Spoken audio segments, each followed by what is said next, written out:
Bob Maloney from My MMA News, and I have the pleasure of meeting for the first time Brandon the Ghost Dean. Brandon, how are you, brother? Good. We are at USKA, and Brandon is here to check out the competition.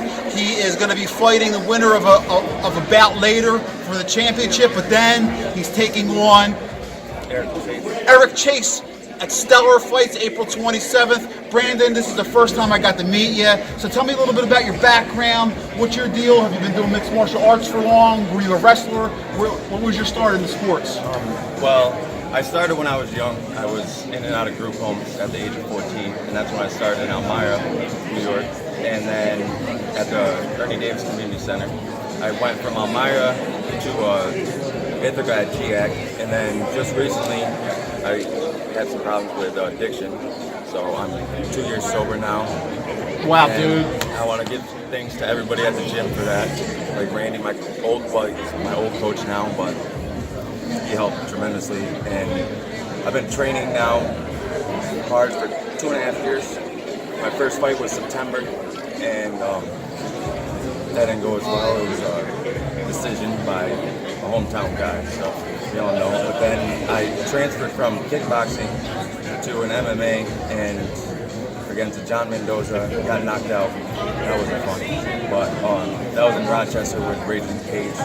And then my last 2 fights, I've won Fight of the Night, TKO of the night, and both my opponents, they were tough guys. They really made me work for that. How would you describe your style? Or do you go in there and are you a brawler, or are you a jiu-jitsu guy? What's your style? I'm more of a stand-up guy. I'll sit here and bang out with anybody, and I like to taunt with you. I like to play around with you, make you hit me. You know what I mean? Blow you a kiss here and there, make you feel good. But no, I'm definitely a stand-up guy. I'm not really into the jiu-jitsu aspect. I do train with that, with disorderly conduct, but right now I'm just focused on my kickboxing career.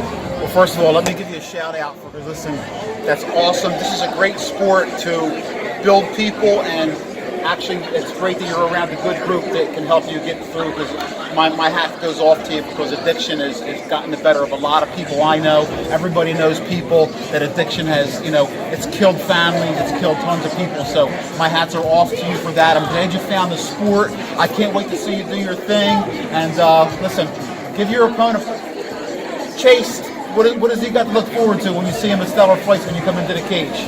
He's going to be looking up at the ceiling by the time I'm done with it, but I'm going to go in here, I'm going to play with him. I like to do that, see what the opponent's about, and I'm hoping it doesn't go last more than 2 rounds. So. And he's a debut guy. I got history, so he's going to see the ghost that day. Brandon the Ghost Chase, he's making his Delaware debut at Stellar, coming up from New York, down from New York, I should say. Brandon, it was a pleasure meeting you. Thanks for coming, for making the trip and checking us out, and we can't wait to see you do your thing. Thank you.